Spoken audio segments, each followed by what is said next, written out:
Assalamualaikum warahmatullahi wabarakatuh. Yang terhormat Ibu Nur Indah Ramawati, SEMM, selaku dosen mata kuliah Komunikasi Bisnis. Di sini saya akan mempresentasikan studi kasus perubahan organisasi PT Astra International Tbk.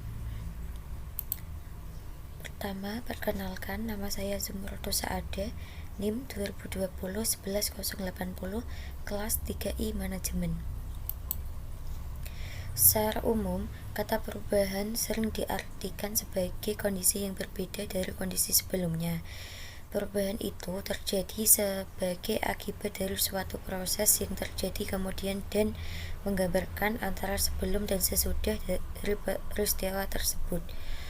Kurt Lewin 1951 dalam teorinya yang dikenal First Fit Theory mengungkapkan bahwa kondisi atau keadaan merupakan equilibrium atau keseimbangan dari kedua kekuatan yang berlawanan, di mana sisi yang satu menunjukkan kekuatan yang menuntut adanya perubahan atau driving force, dan di sisi lain terdapat kekuatan yang mempertahankan keberadaan status quo yang senantiasa menghambat terjadinya perubahan, restraining force.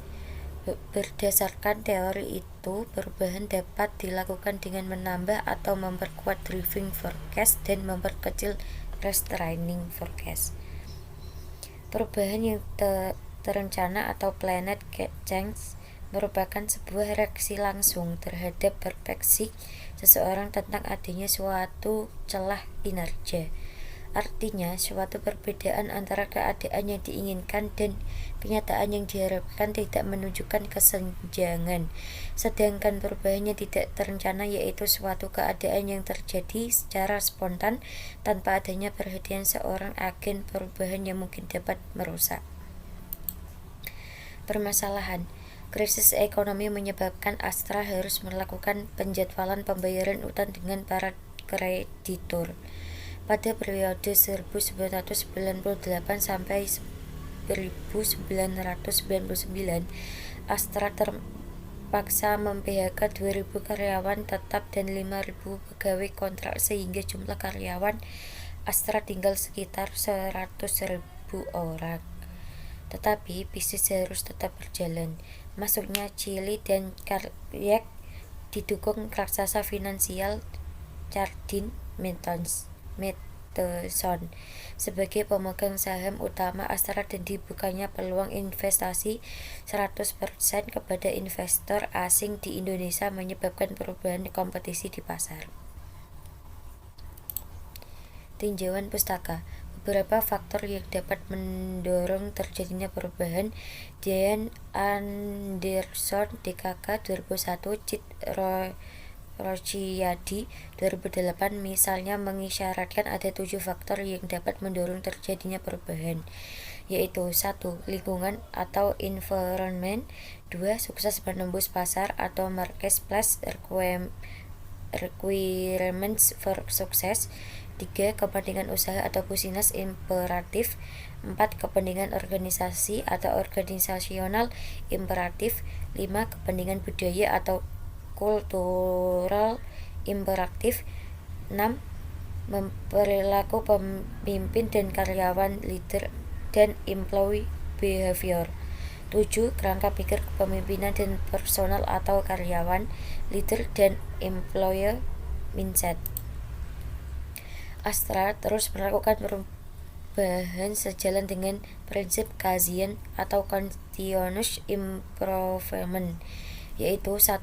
Berfokus pada pelanggan, 2. Mengadakan peningkatan secara terus-menerus, 3. Mengakui kesalahan secara terbuka, 4. Mempromosikan keterbukaan, 5. Menciptakan tim kerja, 6. Memanajemeni proyek melalui tim fungsional silang, 7. Memelihara proses hubungan yang benar, 8. Mengembangkan disiplin pribadi, 9. Memberikan informasi pada semua karyawan, 10. Memberikan wewenang kepada setiap karyawan, serta menggunakan peta perjalanan sebagai transisi untuk merealisasikan gambar 2, yaitu 1. Stagnation, terjadi sesuatu depresi atau hiperaktif di dalam organisasi.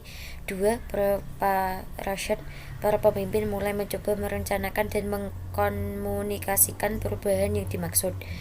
3. Implementation, inisiatif perubahan dilakukan oleh sejumlah besar orang-orang di dalam organisasi pada berbagai level manajemen. Yang keempat, determination, terjadi konflik, pertengkaran, kegagalan dan keberhasilan yang tidak signifikan. Yang kelima, fruition, keadaan di mana manfaat dari perubahan benar-benar dirasakan. Analisis atau pembahasan.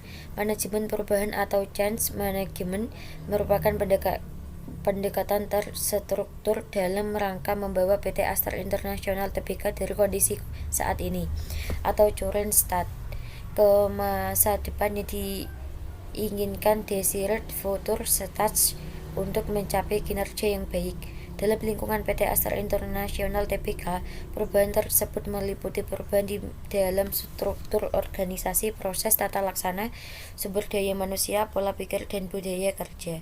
Fokus utama dari manajemen perubahan adalah sumber daya manusia yang pada akhirnya akan mengarah kepada pembelajaran organisasi atau building learning organization.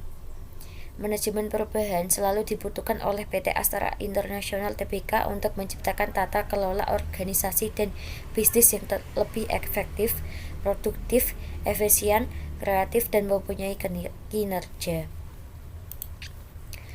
Hasil yang diperoleh dari perubahan tersebut adalah pada saat PT Astra International Tbk berulang tahun yang ke-48 berhasil mencatat rekor laba bersih 5,4 triliun pada 2004, naik 22,3% dari 2003.